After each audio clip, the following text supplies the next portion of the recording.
Welcome to phase one, where you're going to master the art of putting yourself in a state of being where you feel truly loved and you are loving to others.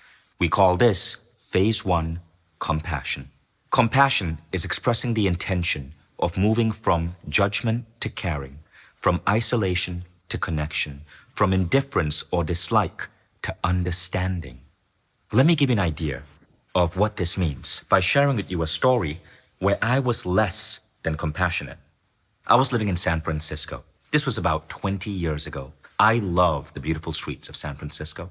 And one day while walking to work, there was a lady in front of me, and I noticed her opening an Oreo cookie, and then as she put the cookie in her mouth, she dropped the cookie wrapper directly in front of me. That pissed me off because I don't like litter bugs. So I picked up my pace. I reached below, grabbed that Oreo wrapper, picked up my pace again, overshot her, dumped it in the bin, then glanced over my shoulder and gave her the look. You know the look? That look that you're disgusted or judging someone for less than what you perceive as appropriate behavior. She looked up at me with the cookie still in her hand. Her eyes opened up, and then she started bawling and crying and crying and crying, and I was stunned. I wasn't trying to offend her. I simply wanted to teach her a lesson. I simply wanted to show her that you shouldn't be litter bugging in my city, in our city. And so I asked her, well, why are you crying? All I did was pick up your garbage. And she said, why do you have to be such an asshole? Me, the asshole? I was picking up her crap. And she said, you don't understand. My boyfriend left me this morning. I have to go to work because I have to show up at work with this broken heart. And all I wanted to do was eat this cookie to give myself this tiny distraction from the deep pain I'm feeling right now. Why did you have to be such an asshole and make me feel even worse than I feel right now? And then it hit me. I was the asshole. I had judged this lady. I had, through the act of judging, decided and labeled her as a litter bug, labeled her as irresponsible, labeled her as a bad human. And then I wanted to teach her a lesson, make her feel humiliated for her dropping the wrapper by dumping it in a bin in front of her and turning to look at her. I was the asshole. I felt guilty for what I did. I apologized to her. I wished her well, and I walked to work with a heavy heart. I was less than compassionate.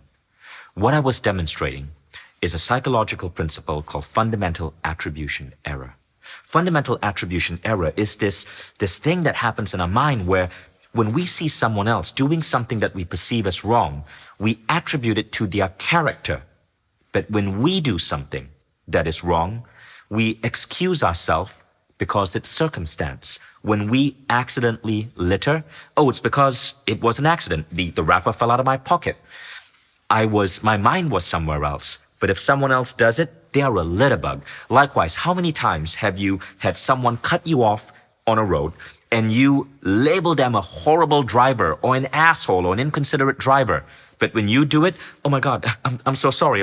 I didn't see the car. I was rushing to work. My mind was distracted. My favorite song was playing. Fundamental attribution error is the psychological principle that makes us unfairly judge and label other people and assume that they have a character flaw, but not do the same for ourselves. This is a natural tendency we have to override because there is enough asshole-ish behavior in the world today. But you know what there isn't enough of? Kindness, human connection, people understanding each other. And it starts with us. As I started practicing the sixth phase, I became less judgmental. I became more understanding. And one of the most beautiful side effects is I became a really generous tipper. A couple of months ago, I went to a restaurant and the city had just come out of a lockdown, so restaurants had just opened. We had to wait 10 minutes to go in. I was there with a friend.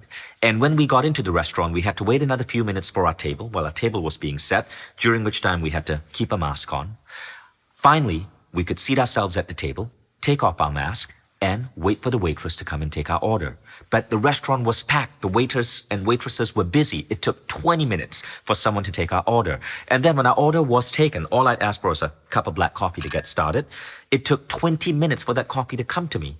Finally, another 20 minutes later, and our food came. My coffee was served cold. The food was served late. But as we left that restaurant, I decided to leave the waitress a 20 euro tip on a bill that was maybe 40 euros. My friend turned to me and said, "What are you doing? Vishen, this service here was horrible. The waitress got our order wrong. We were waiting for so long. Why are you giving her a 20 euro tip?" But I saw it in a different way. I explained to my friend, well, look, the reason I want to give this waitress a 20 euro tip is because when I put myself in her shoes, I can see what she's going through. While the restaurant was shut during the pandemic, perhaps she was fearful that she might never have a job again. She was perhaps not earning a salary. Finally, when the restaurant opens, she has to shuttle around this restaurant completely packed with new patrons while wearing a mask for 12 hours straight.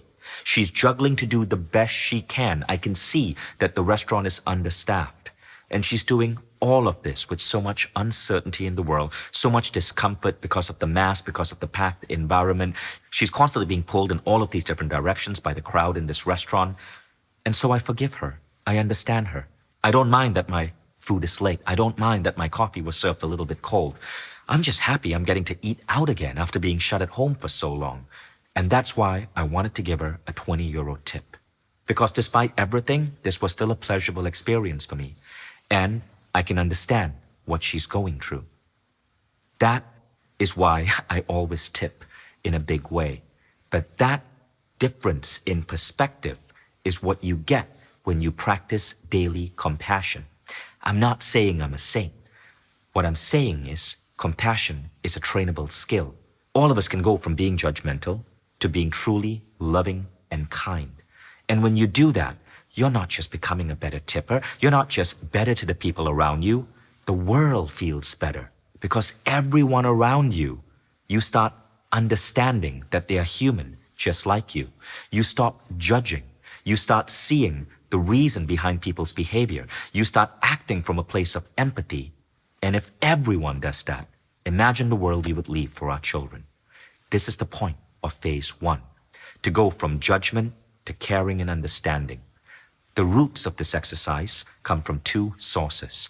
The first source is Zen Buddhism. What you're learning is a form of loving kindness meditation popular in Zen Buddhism. The second aspect of this exercise comes from the HeartMath Institute, which is a group of scientists based in Los Gatos, California, that study a phenomenon called heart resonance. Heart resonance is a remarkable predictor of your health and well-being in states of bliss. And there's a unique exercise they found that elevates heart resonance. This is what we're going to do to kick off the compassion phase. But why bother with compassion? Well, let's see what science says. When you practice compassion, here's everything that a variety of scientific studies have said happens to you. First, you have enhanced levels of optimism and positivity. Second, you develop natural generosity. Third, you have heightened stress immunity, which means heavy workloads, deadlines impact you in a less stressful way.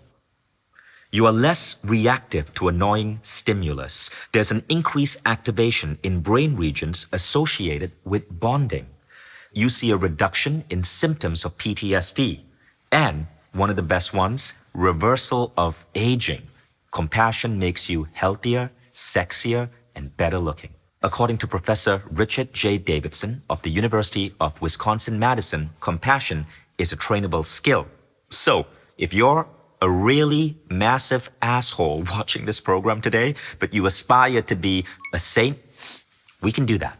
Now, compassion, when you truly practice it, also lends its benefits to other aspects of your life. Let's talk about dating. Multiple studies have showed that one of the most attractive qualities a man sees in a woman is a loving heart and compassion. One of the most attractive qualities that women say they look for in men is a sense of kindness. So yes, compassion can seriously improve your dating life. Now, compassion can also improve your career prospects. If you run a company, pay attention to this. There was a study done by Gallup where they interviewed close to 10 million employees, and they found that there was this one thing that when employees answered yes to, it meant that they were more engaged in their job, they stayed with companies longer, they were better contributing to productivity and the bottom line. And that statement was, my manager or supervisor cares about me as a person. In other words, if you're compassionate to your people, this in turn brings out the best in your people. For me, compassion is simple. Compassion is about surrendering to the best version of yourself. As William Blake said, we are put on earth a little space that we might learn to bear the beams of love.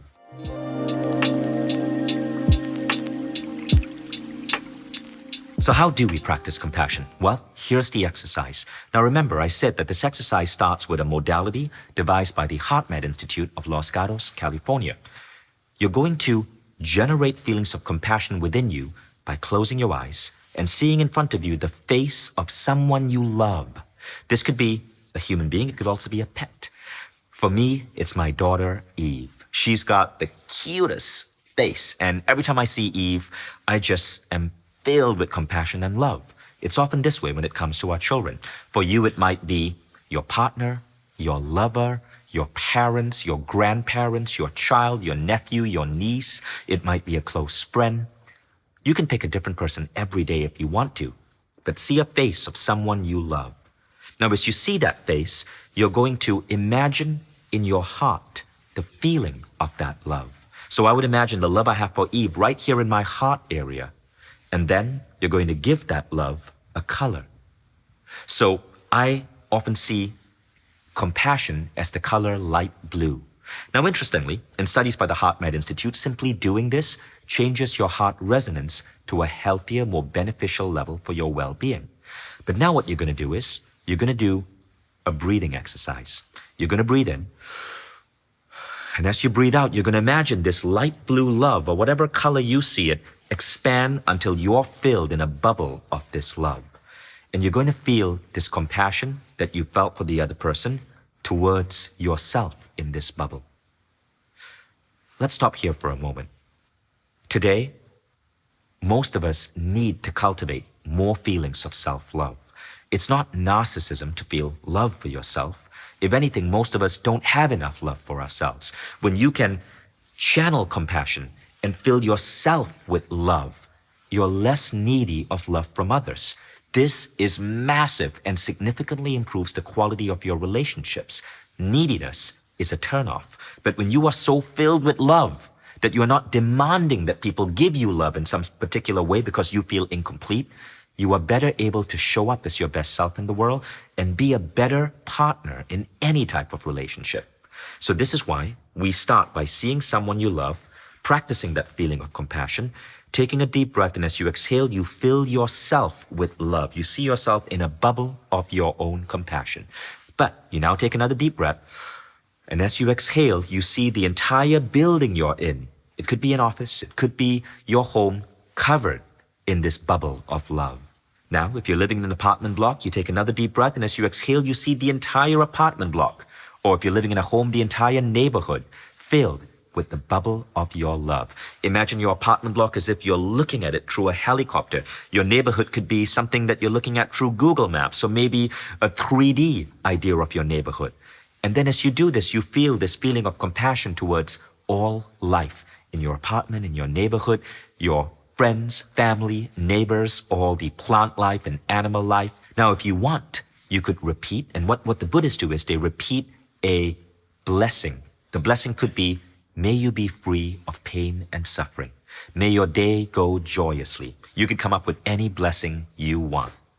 Now you take another deep breath, and as you exhale, you see this bubble of compassion fill your entire city. Imagine looking at your city as if you're in a helicopter, or seeing your city on a map, but see your entire city filled with the light of this compassion. Then you take another deep breath, and as you exhale, you see this compassion extend to fill your entire state or country. Then you take another deep breath, and as you exhale, you see this compassion fill the entire planet Earth. Your last image is the image of the Earth in front of you, covered in the light of your compassion. You can repeat a mantra, May you be free of all suffering and pain. May your day be filled with joyousness and positivity. But you feel this feeling of compassion to all life on earth. And then you're done. Now, as you're taking these deep breaths, you're also practicing mindfulness, and you're practicing putting yourself into a deeper state of meditation. And with that, with the image of the earth, you now have completed phase 1. The beautiful thing about this exercise is when you go out that day, you are going to feel more at peace with everyone around you. Someone who suddenly might raise their voice at you unnecessarily in the office, rather than trigger you, you will notice as you practice this, you start being able to observe them and understanding, that person might be stressed out. But you don't judge them. You start becoming a better tipper. You start becoming a kinder soul. You start smiling at people as you bump into them in the street. And the beauty of this is life just seems better. Your town, your city, the people you work with, your company, everything starts to slowly get better and better. And as you walk with this compassion, as you infuse everything in life around you with this compassion, what you will find is that people will start reacting to you differently. There will be less unkindness in your life and more love. Compassion is an energy.